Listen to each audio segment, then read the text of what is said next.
This video will give you a quick overview of how to use Cotega, the monitoring service for SQL Azure and SQL Server. To get started from the website, you can log on using your username and password. You would have previously registered using the register link from the home page. So I'll put in my username and password, log on, and after that I have a new link called Dashboard that allows me to get started. So I'll click there. And what it puts me into is my database management page. As you can see at the top here, it has tabs for all the main tasks that I will want to do. So the first thing that I will need to do is add in a database. As you can see, I've already added in an existing database, but if you were to add in another one or a new one, you simply add in SQL Azure database or SQL Server to put in the information. For example, if I click on Add SQL Azure Database, put the server name, the database name, the SQL Azure user and password information in here, and click on Add. Since I've already added one, for demonstration purposes, we'll just use this one. The next thing you will want to do is create some notifications. These are events that the Cotega service will monitor for you. As you can see, I have already created one, which is called Customer Stored Procedure Performance, and it monitors this server for the customer's database, and I have a frequency for the Cotega service to check every 5 minutes. You can define that, as we'll see in a minute.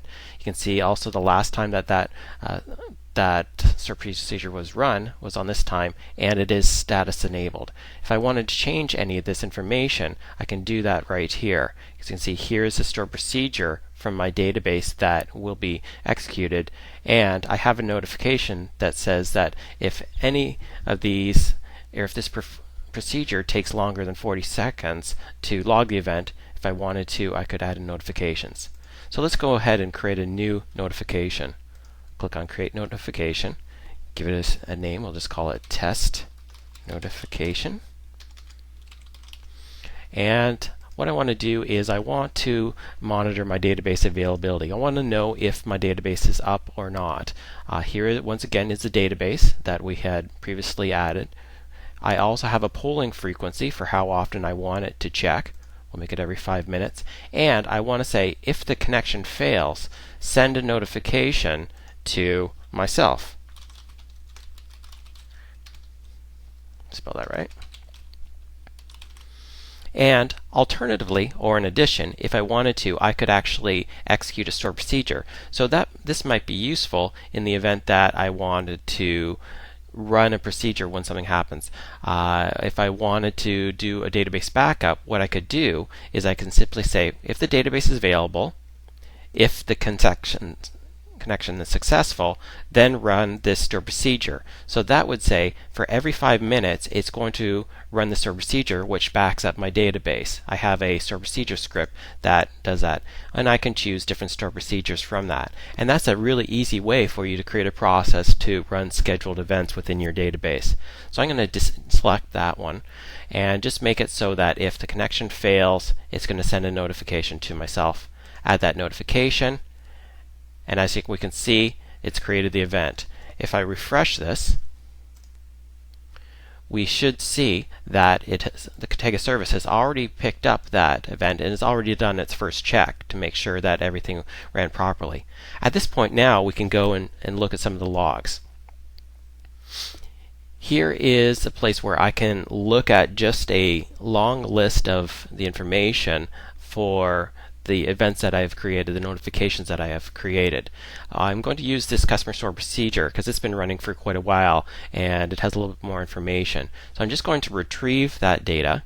It does a query against the database and brings back all of the events. So here's the timestamp, what it was watching. You can see it was running the random time stored procedure generator, and we have all kinds of different values. It took 3 seconds, 5 seconds, 2, etc. This is just a little test that I have to run some different events. I can change from time from this date to that date and run it again. Also, if I wanted to bring that down, download to Excel, I simply click on here and open that file, and it'll open it up in Excel for further processing. The other way that you can view the data is to look at the reports. I click on Reports here, it'll bring up a page where, just like before, I can add a from to time frame choose the type of report that I want to create, and also choose the event that I'm monitoring. Once again, I'm going to choose this one just because it has a little bit more interesting information, and generate a report from that. You can see here's a nice little graph that shows the different values of my SERP procedure. If I did it for my notification, it would bring back simple yes, no values, whether it was successful or not.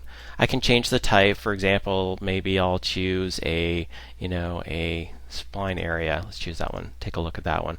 And we have all kinds of different graphs that you can create and visualize to see how your service is actually doing.